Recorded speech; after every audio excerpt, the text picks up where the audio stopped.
الحمد لله وكفى وسلام على عباده الذين اصطفى لا سيما على سيد الرسل وخاتم الأنبياء وعلى آله الأصفياء والرضوان على أصحابه الأتقياء أما بعد فأعوذ بالله من الشيطان الرجيم بسم الله الرحمن الرحيم يا أيها الذين آمنوا لا تتخذوا اليهود والنصارى أولياء ومن يتولهم منكم فإنه منهم إن الله لا يهدي القوم الكافرين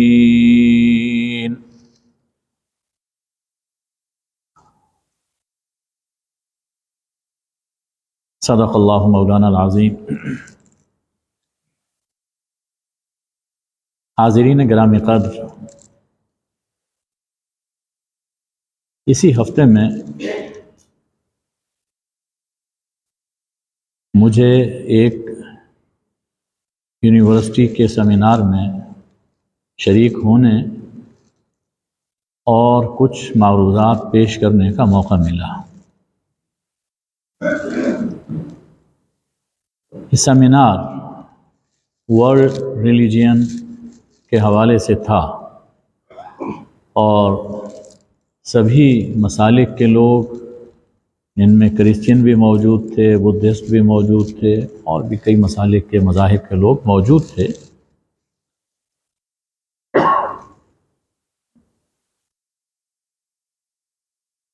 یونیورسٹی نے ایک سوال نامہ بھیجا تھا۔ وہ سوالات بہت اہم ہیں اور ان سوالات سے ہم سمجھ سکتے ہیں کہ اس وقت اوپر کے لیول میں کیا باتیں چل رہی ہیں اور وہ پاکستان میں ان کے عزائم کیا ہے۔ اس لیے مختصر طور پر ان کے سوالات اور اپنے خیالات آپ کی خدمت میں پیش کرنا ضروری ہے۔ سب سے پہلی بات پوچھی گئی کہ مذہب کا ایک محدود نقطہ نظر ہے اور ایک جامع نقطہ نظر ہے۔ محدود نقطہ نظر تو یہ ہے کہ اپنے مذہب کو دیگر تمام مذاہب سے برتر سمجھنا، جیسا کہ ہم کہتے ہیں، اور جامع یہ ہے کہ سبھی مسالک اپنی اپنی جگہ پر ٹھیک ہیں، کسی کو آپ غلط نہ کہیے۔ یہ سوال تھا۔ تو اس پر یہ بات عرض کی کہ کسی مذہب کے بہتر یا بہتر نہ ہونے کا فیصلہ ہم نہیں کر سکتے۔ ہم نہیں کہہ سکتے کہ فلاں مذہب بہتر ہے اور فلاں مذہب بہتر نہیں ہے۔ اس بارے میں ہمیں اللہ تعالی کا فیصلہ قبول کرنا ہوگا۔ ہم کیسے فیصلہ کر سکتے ہیں کہ فلاں مذہب افضل ہے، فلاں افضل نہیں ہے؟ دیکھیے کہ جس کا مذہب ہے، جس کا دین ہے، وہ خود کیا فرماتا ہے۔ اور اللہ تعالیٰ نے قرآن مجید میں فرما دیا ہے کہ ان الدین عند اللہ الاسلام، اللہ کے یہاں دین اسلام ہے۔ یہ بھی فرمایا وَمَن يَبْتَغِ غَيْرَ الْإِسْلَامِ دِينًا فَلَن يُقْبَلَ مِنْهُ، جو اسلام کے علاوہ کوئی اور دین تلاشتا ہے، اس کی پیروی کرتا ہے، اس سے قبول نہیں کیا جائے گا۔ وَهُوَ فِي الْآخِرَةِ مِنَ الْخَاسِرِينَ، آخرت میں خسارہ اٹھائے گا۔ یہ اللہ نے خود فیصلہ کر دیا۔ یہ بھی فرمایا فَإِنْ حَاجُّوكَ فَقُلْ أَسْلَمْتُ وَجْهِيَ لِلَّهِ وَمَنِ اتَّبَعَنِ۔ بات واضح ہو چکی، اس کے بعد بھی اگر یہ لوگ آپ سے جھگڑا کریں تو آپ فرما دیجئے کہ میں نے اور میرے پیروکاروں نے اپنا سر اللہ کے سامنے جھکا دیا، ہم تو اسلام لائے۔ اور اہل کتاب سے، امیوں سے پوچھئے اَأَسْلَمْتُمْ، کیا تم بھی اسلام قبول کرتے ہو؟ اہل کتاب یہود و نصارہ، امیین مشرکین عرب، ان سے پوچھئے کہ کیا تم اسلام قبول کرتے ہو؟ فَإِنْ أَسْلَمُوا فَقَدِ اهْتَدَوْا، اگر وہ اسلام قبول کر لیں تو ہدایت پائے جائیں گے۔ وَإِنْ تَوَلَّوْا، اور اگر بات نہ مانیں فَإِنَّمَا عَلَيْكَ الْبَلَاغُ، آپ کے ذمے بات پہنچا دینا ہے۔ وَاللَّهُ بَصِيرٌ بِالْعِبَادِ، بندوں کا حال اور ان کا رویہ، ان کا جواب اللہ خود دیکھ رہا۔ اسلام، اللہ چاہتا ہے کہ اسلام قبول کرو، اسلام کی زندگی بسر کرو۔ اس بارے میں بڑا ایک فیصلہ کن رویہ اس وقت سامنے آیا جب حضور اکرم صلی اللہ علیہ وسلم نے مباہلہ فرمایا۔ نصارہ، بنو نجران کے نصارہ 9 ہجری میں ایک بڑا موقر وفد تھا، مدینہ طیبہ آیا اور آپ سے دین اسلام اور کرسچینٹی کے بارے میں مباحثہ کرتا رہا۔ کئی دن یہ لوگ ٹھہرے، یہاں تک کہ جب وہ دلائل کا جواب نہیں دے سکے اور بات بھی نہیں مانتے تھے تو اللہ جل شانہ نے مباہلے کا حکم دیا کہ آپ اپنے گھر والوں کو لے آئیں، یہ اپنے گھر والوں کو لے آئیں اور گڑ گڑا کر اللہ سے دعا کریں کہ لعنت اللہ علی الکاذبین، جھوٹوں پر اللہ کی لعنت۔ تو اس سے وہ لوگ پیچھے ہٹ گئے۔ اس کے فوراً بعد اللہ جل شانہ نے یہ فرمایا کہ قل یا اہل الکتاب، اہل کتاب آپ میری طرف سے یہ کہہ دیجئے کہ اہل کتاب تعالوا الی کلمۃ سواء بیننا و بینکم، ایک بات پہ آ جاؤ، ایک کلمے پر اکٹھے ہو جاؤ، کلمے پر اکٹھے ہو جاؤ جو ہمارے اور تمہارے درمیان برابر ہے۔ وہ کیا ہے؟ اللہ نعبد الا اللہ ولا نشرک بہ شیئا۔ کس کلمے پر اکٹھے ہو جاؤ؟ لا الہ الا اللہ پر، لا الہ الا اللہ پر اکٹھے ہو جاؤ۔ یعنی یہ وہ کلمہ ہے جس پر کوئی کمپرومائز ہو ہی نہیں سکتا۔ حضرت آدم علیہ السلام سے لے کر حضرت محمد صلی اللہ علیہ وآلہ وسلم تک تمام انبیاء اسی کلمے کی تو دعوت دیتے چلے آئے اور اسی کے لیے شہید بھی ہوئے، زخمی بھی ہوئے، وطن سے بے وطن بھی ہوئے، پوری زندگیاں اسی لا الہ الا اللہ کی خاطر کھپا دی۔ اس پر کمپرومائز نہیں ہو، اس پر آؤ۔ وَلَا يَتَّخِذَ بَعْضُنَا بَعْضًا أَرْبَابًا مِّن دُونِ اللَّهِ، اللہ کو چھوڑ کر ہم ایک دوسرے کو اپنا رب نہ بنائیں، یعنی کسی کو ایسی تقدیس نہ دیں، کسی کی شخصیت کو ایسا نہ بنا لیں کہ اس کا حکم اللہ کے حکم کے برابر سمجھیں، اللہ کے حکم کو چھوڑ کر اس کا حکم ماننے لگ جائیں، ایسا نہیں کریں گے۔ اس پر آؤ۔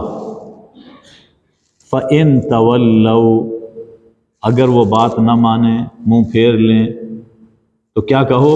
اشہدوا، کہ تم گواہ ہو جاؤ، بِأَنَّا مُسْلِمُونَ، ہم مسلم کے طور پر زندہ رہیں گے، گواہ ہو جاؤ اس پر۔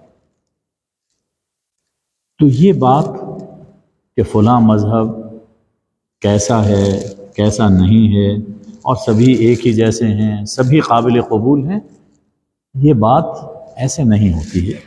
اس میں قرآن اور اللہ جل شانہ اور اللہ کے رسول صلی اللہ علیہ وآلہ وسلم ہمارے رہنما ہیں۔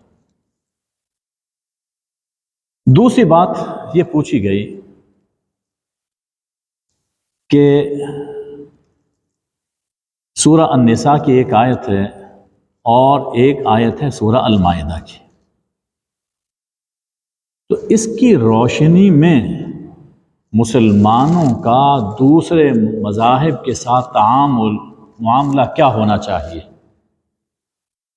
پہلے وہ آیتیں سن لیجیے۔ سورہ المائدہ کی آیت ہے، یا ایھا الذین آمنوا لا تتخذوا الیہود والنصارى اولیاء، اے لوگو جو ایمان لائے ہو، یہود اور نصارہ کو اپنا اولیاء نہ بناؤ، بعضهم اولیاء بعض، وہ ایک دوسرے کے تو اولیاء ہیں، تمہارے نہیں۔ وَمَن يَتَوَلَّهُم مِّنكُمْ فَإِنَّهُ مِنْهُمْ، جو تم میں سے ہو کر انہیں اپنا ولی بنائے گا، وہ انہی میں سے شمار ہوگا، اور ایسے لوگوں کو پھر اللہ ہدایت نہیں دیا کرتا۔ النساء کی آیت ہے، وَدُّوا لَوْ تَكْفُرُونَ كَمَا كَفَرُوا، پہلے ذکر ہے منافقین کا، لیکن ان منافقین کا ذکر ہے جنہوں نے ظاہراً اسلام قبول کیا اور مسلمانوں سے میل جول رکھا، سلوک بہتر تھا، لیکن اس زمانے میں ایک شرط تھی کہ جو صحیح مسلمان ہے لازم ہے کہ مکہ سے مدینہ ہجرت کرے۔ یہ ہجرت یہ قبول اسلام کی شرط ہے،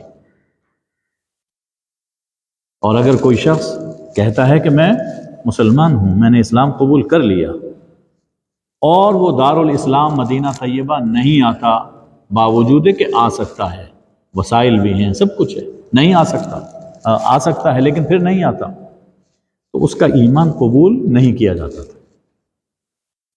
اب ایسے لوگ، ان لوگوں کے بارے میں اللہ نے فرمایا کہ یہ لوگ دل سے مسلمان ہوئے ہی نہیں ہیں، اور یہ چاہتے ہیں کہ لو تکفرون کما کفروا، جیسا کہ وہ خود کافر ہیں تم بھی کافر ہو جاؤ، یہ تو چاہتے ہی ہیں، اور تم سب برابر ہو جاؤ۔ دیکھو فلا تتخذوا منہم اولیاء، ان میں تم اپنے اولیاء نہ بنانا، حتی یہاجروا فی سبیل اللہ، یہاں تک کہ یہ اللہ کی راہ میں ہجرت کریں۔ جب تک یہ ہجرت نہیں کرتے ان سے تمہاری ولایت کا تعلق نہیں ہونا چاہیے۔ فَإِن تَوَلَّوْا، پھر اگر یہ لوگ بات نہ مانیں، دعویٰ رکھیں کہ ہم نے ایمان قبول کیا لیکن ہجرت نہیں کر رہے، کر سکنے کے باوجود ہجرت نہیں کرتے ہیں، فَخُذُوهُمْ، تو انہیں پکڑو، وَاقْتُلُوهُمْ حَيْثُ وَجَدتُّمُوهُمْ، اور جہاں پاؤ قتل کرو، وَلَا تَتَّخِذُوا مِنْهُمْ وَلِيًّا وَلَا نَصِيرًا، اور ان میں کسی کو اپنا ولی اور اپنا مددگار نہ بناؤ۔ یہ دو آیتیں، حکم بہت سخت ہے، سخت حکم ہے۔ ہمارے دور میں، جس دور میں ہم جی رہے ہیں، تو اس میں بڑی سختی معلوم ہوتی۔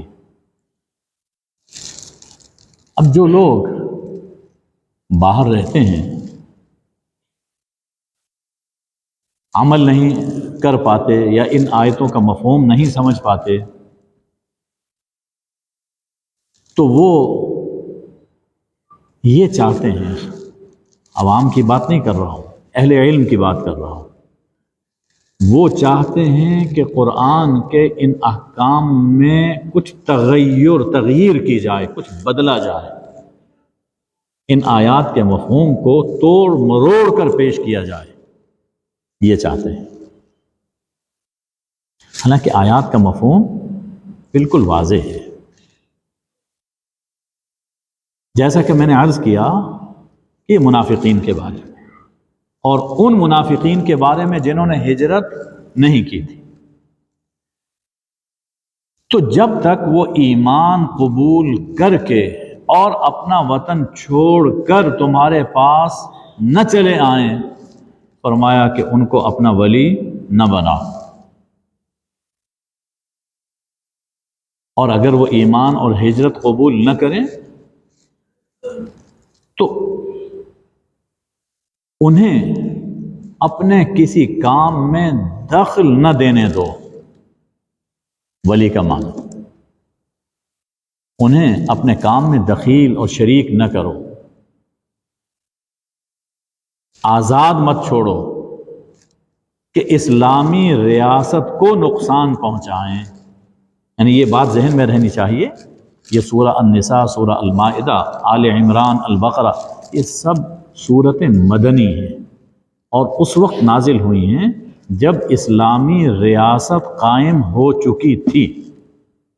تو یہ اسلامی ریاست کے فرائض میں سے ہے، اسلامی ریاست کے فرائض میں سے ہے کہ انہیں پھر آزاد نہ چھوڑو کہ وہ ریاست کو نقصان پہنچائیں، اور اگر ان کی سازشیں خطرناک ہو جائیں تو پھر انہیں قتل بھی کیا جا سکتا ہے۔ یاد رہے کہ سزاؤں کا نفاذ اسلامی ریاست کی ذمہ داری ہے، ہر شخص کو یہ اختیار نہیں ہے کہ وہ از خود اٹھے کسی کو سزا دے یا کسی کو قتل کر دے، ہرگز جائز نہیں ہے، ورنہ یہ شخص خود مجرم ہوگا۔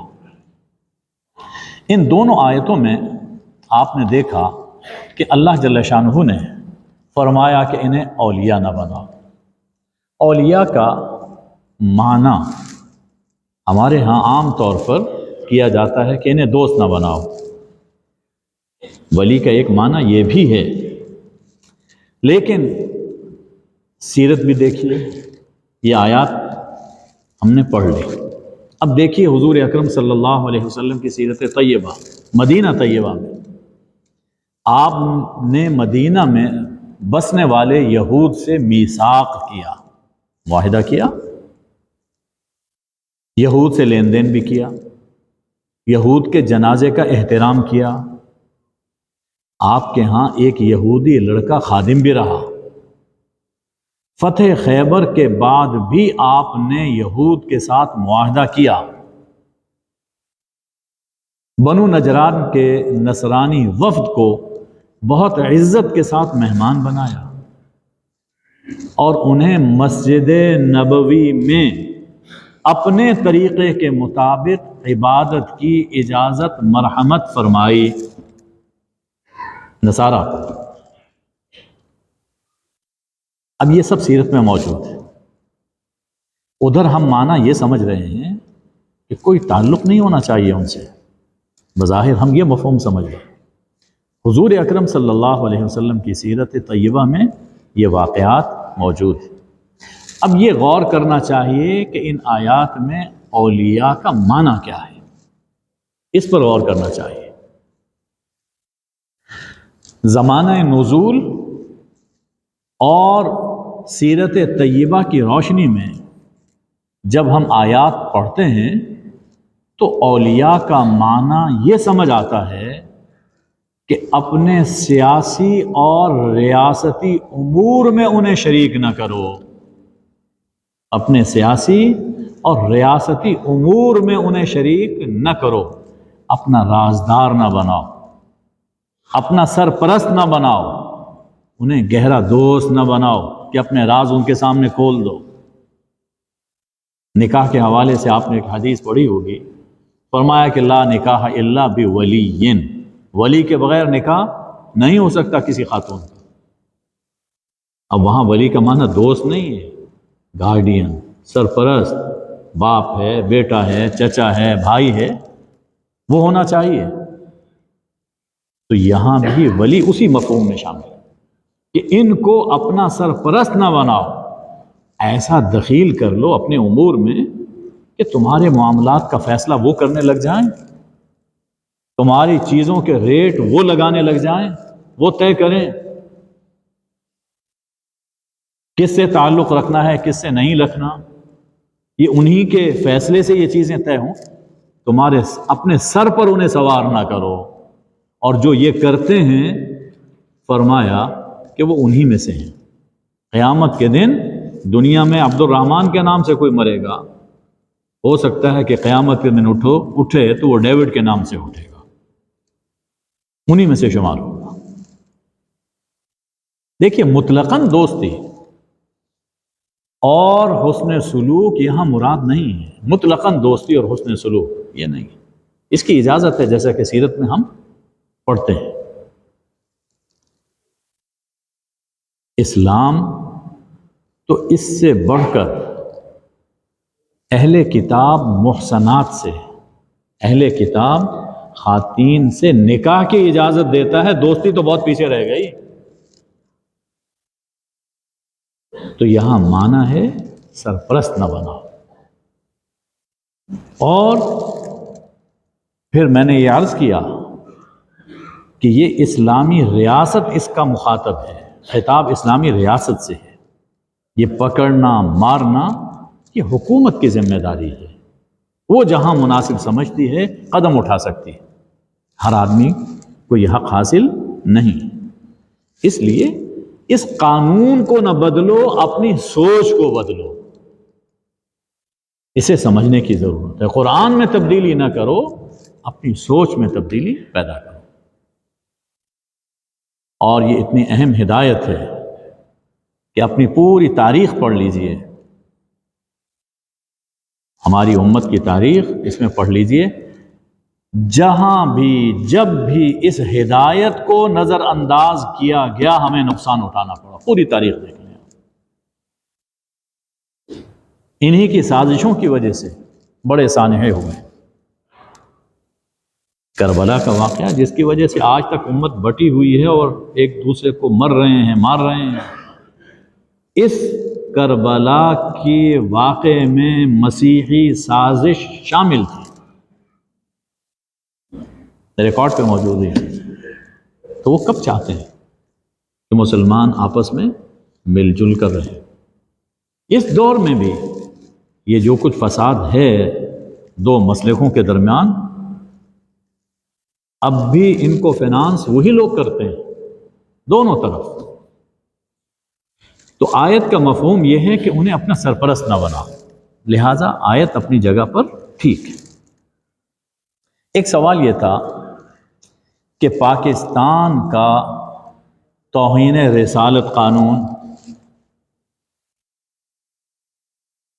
جو حضرات حالات سے آگاہ رہتے ہیں ان کے علم میں ہوگا کہ توہین رسالت قانون یہ انٹرنیشنل ایجنڈا ہے کچھ لوگوں کا کہ اس کو ختم کیا جائے پاکستان میں، کہ عالمی تبدیلیوں کے تناظر میں اس کی ابتدا کہاں سے ہوئی ہے اور اس کے مضمرات کیا ہیں۔ دیکھیے جہاں تک ابتدا کی بات ہے وہ تو حضور اکرم صلی اللہ علیہ وسلم کے دور سے ہو چکی، بلکہ میں یہ عرض کروں گا کہ آپ کے دور سے نہیں، انبیاء کی تاریخ میں یہ چیز ملتی ہے۔ یہ حکم صرف ہمارے ہاں ہی نہیں ہے کہ کسی نبی کی توہین یہ قابل گردن زدنی ہے، یہ صرف ہمارے ہاں نہیں، پہلی کتابوں میں بھی یہ سزا موجود ہے اور یہ سزا جاری بھی ہوئی ہے، اور ہماری امت میں بھی یہ چیز موجود ہے، حضور اکرم صلی اللہ علیہ وسلم کے زمانے میں بھی رہی۔ تو توہین رسالت کا قانون کیا ہے؟ کچھ غلط فہمیاں ہوتی ہیں نوجوانوں میں کیا کئی بڑے ہوتے ہیں لیکن وہ بھی غلط فہمی کے شکار ہو جاتے ہیں کہ سمجھتے ہیں کہ یہ ایک ظالمانہ قانون ہے۔ دیکھیے توہین رسالت کا قانون جو اس وقت ہمارے ہاں موجود ہے، جب یہ بن رہا تھا کورٹ میں میں بھی حاضر ہوتا رہا، اس میں یہ صرف حضور صلی اللہ علیہ وسلم کے لیے نہیں ہے، تمام انبیاء کی حرمت اور عزت کے لیے، تمام انبیاء کی۔ جیسا کہ حضور اکرم صلی اللہ علیہ وآلہ وسلم کی کوئی شخص توہین کرتا ہے تو وہ مجرم ہے، اسی طرح اگر کوئی حضرت عیسیٰ علیہ السلام کی توہین کرتا ہے، حضرت موسیٰ علیہ السلام کی توہین کرتا ہے، کسی بھی سچے پیغمبر کی توہین کرتا ہے تو وہ شخص مجرم ہے، پہلی بات۔ اور دوسری بات یہ ہے کہ یہ سزا صرف غیر مسلموں کے لیے نہیں ہے، مسلمانوں کے لیے بھی ہے، سب برابر ہے۔ اگر کوئی غیر مسلم توہین کرے تو جیسے یہ سزا اس کے لیے ہے، اسی طرح اگر ایک مسلم، یعنی اسلام تو ہمیں کہتا ہے کہ سب کا ادب کرو، لیکن اپنے آپ کو مسلمان کہنے والا اگر کسی پیغمبر کی توہین کرتا ہے وہ بھی اس سزا کا مستحق ہے۔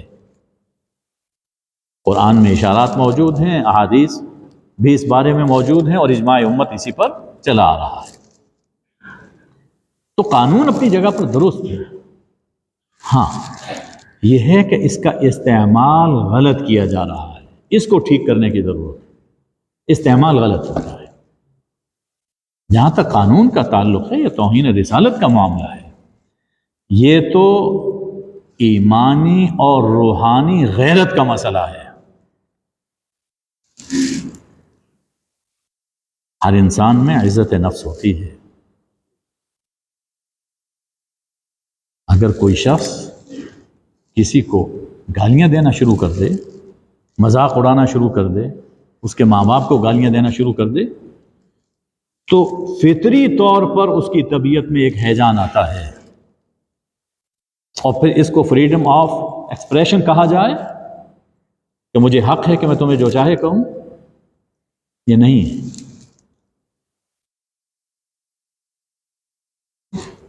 تو یہ لوگ جو اس قانون کو ظلم کہتے ہیں یا غلط کہتے ہیں، کیا وہ گالیوں کو، طعن و تشنیع کو، طنز و استہزاء کو تہذیب اور آزادی سمجھتے ہیں؟ ہم حضور اکرم صلی اللہ علیہ وآلہ وسلم کی عزت، آپ کا احترام اپنی جان سے، اپنے ماں باپ سے بڑھ کر، اپنی اولاد سے بڑھ کر کرتے ہیں، اس کو برداشت نہیں کیا جا سکتا۔ ایک شخص اٹھتا ہے بلا وجہ وہ حضور اکرم صلی اللہ علیہ وسلم کے بارے میں بد زبانی کرے، یہ نہیں۔ آپ انہیں روکیے کہ بد زبانی نہ کرو، نہ کہ اس بات کو روکا جائے کہ قانون ختم کر دیا جائے، ایسا نہیں ہو سکتا۔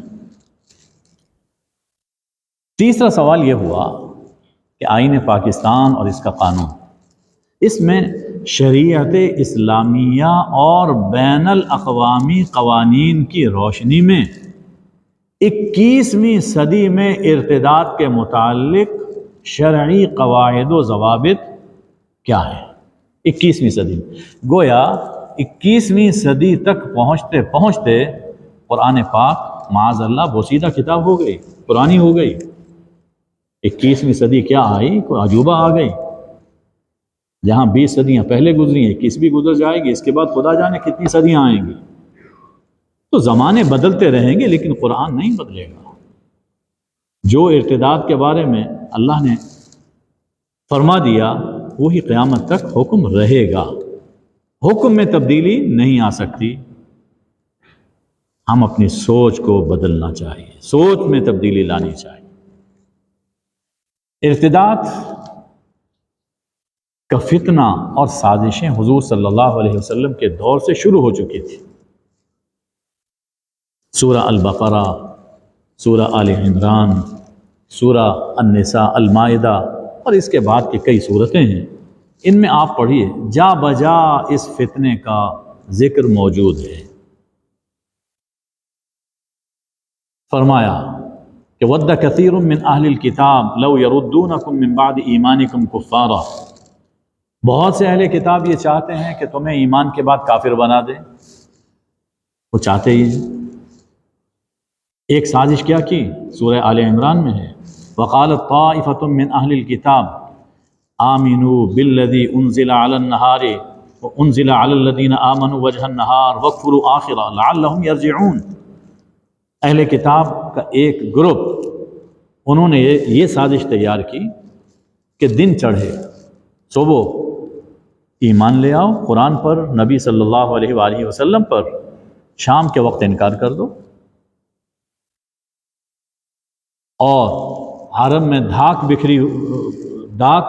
بیٹھی ہوئی تھی یہود، بڑے پڑھے لکھے لوگ، تو جب شام کو تم پھر جاؤ گے اور یہ کہو گے کہ ہم جو سوچ کر آئے تھے یہ تو وہ نہیں ہیں، تو کچھ سادہ لوگ، سادہ مزاج لوگ ہر زمانے میں ہوتے ہیں، ان کے دل میں شک پیدا ہوگا، لعلہم یرجعون، وہ بھی دین چھوڑ کر پلٹ آئیں گے۔ یہ سازش تیار کی، اور یہ اس زمانے میں نہیں، یہ سازشیں اس طرح کی اب بھی ہوتی ہیں۔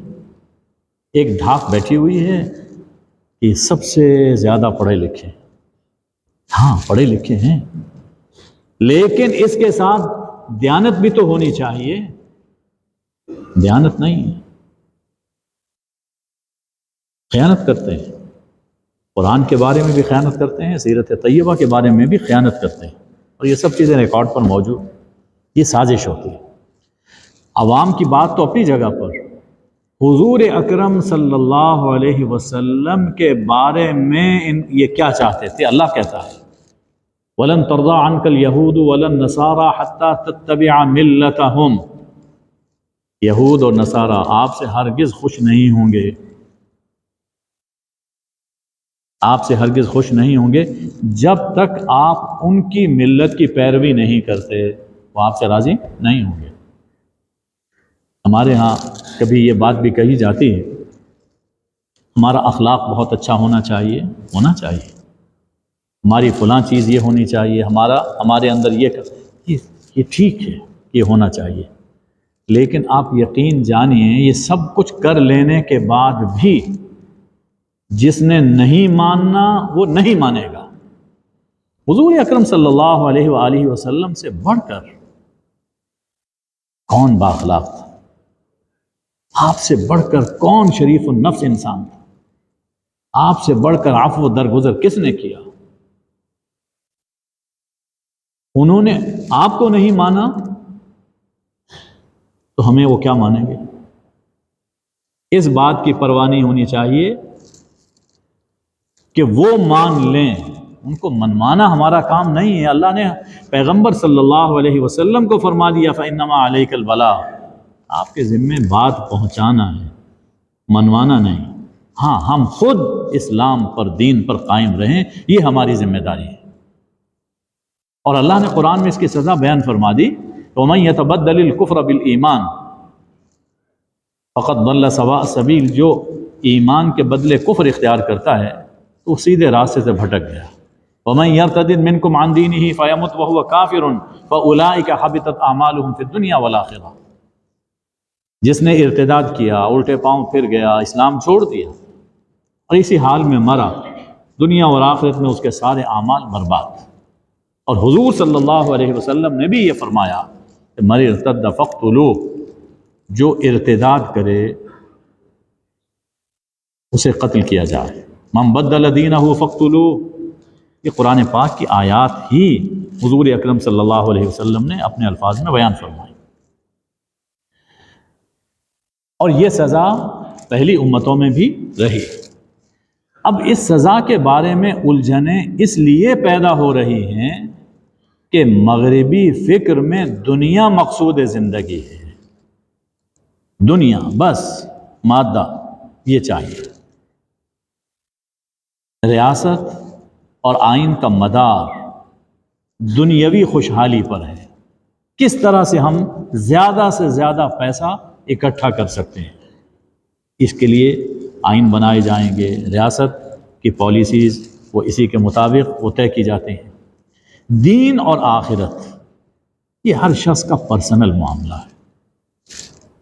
کوئی شخص دین رکھتا ہے یا نہیں رکھتا، ایک دین چھوڑتا ہے دوسرا قبول کرتا ہے، ریاست کا اس سے کوئی تعلق نہیں. یہ فلسفہ مغربی قوموں کا ہے، پوری دنیا میں یہی بات چل رہی ہے. تو جب فکر یہ ہو کہ دین ہے ہی ایک پرسنل معاملہ، قبول کرے یا چھوڑ دے، ریاست کا اس میں کوئی دخل نہیں ہے، تو ارتداد کی سزا تو خود بخود ختم ہو گئی. اب اس پہ غور کیجئے کہ اسلام یہ سزا کیوں رکھتا ہے. ارتداد در حقیقت بغاوت ہے، مرتد باغی ہے، اس لیے اس کی سزا وہی ہے جو باغی کی ہوا کرتی ہے، اور وہ ہے سزائے موت. اب بھی یہ تو دین کے حوالے سے تھا، یہ جو دنیاوی ریاستیں ہیں، اب بھی اگر کوئی کسی ریاست سے یا آئین سے بغاوت کرتا ہے تو اس کی سزا موت. ہر ملک کے اندر اب بھی اگر کوئی آئین کو ماننے سے انکار کرتا ہے، ریاست کو ماننے سے انکار کرتا ہے، فوج میں دیکھ لیں، اگر کوئی بغاوت کرتا ہے تو کورٹ مارشل ہے، سزائے موت ہے. اور ڈسپلن قائم رکھنے کے لیے یہ سزا ضروری ہے. اور یاد رکھیے کہ ڈسپلن باقی نہ رہے تو ملک باقی نہیں رہتا.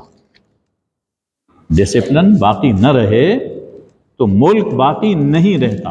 قائد اعظم نے جو 3 نکات دیے تھے اس کو ذہن میں لائیے. اس سے پہلے یہ بھی ذہن میں رہے، اسلام نے فرمایا کہ لا اکراہ فی الدین، اسلام میں جبر و اکراہ نہیں ہے. کسی شخص کو اسلام قبول کرنے کے لیے مجبور نہیں کیا جائے گا، کبھی بھی. زبردستی کسی کو مسلمان نہیں بنایا جائے گا، اور کوئی زبردستی مسلمان ہو ہی نہیں سکتا. اسلام تو دل سے قبول کرنا ہے. جب دل کسی کا قبول نہیں کر رہا تو ظاہر میں قبول کر لے گا تو کیا فائدہ، منافق ہے. لیکن اگر کوئی شخص سوچ سمجھ کر اور اپنی خوشی سے اسلام قبول کرتا ہے تو اب اسے اس ڈسپلن کی پابندی کرنی پڑے گی. اب چونکہ دنیا اور ریاست مقصود ہے تو ریاست میں ڈسپلن قائم رکھنے کے لیے ہم اس سزا کو ضروری سمجھتے ہیں. دین چونکہ مقصود نہیں، ہماری ترجیحات میں شامل نہیں، اس لیے ہم یہ سمجھتے ہیں کہ دینی ارتداد کی سزا بڑی سخت ہے. اس فلسفے کے حامل ہیں، قائل ہیں کہ بڑی سخت سزا ہے. ایسا نہیں، ارتداد کی سزا موت ہے، یہ طے شدہ بات ہے. لیکن اس سزا کا نفاذ اسلامی حکومت اور اسلامی ریاست سے مشروط ہے.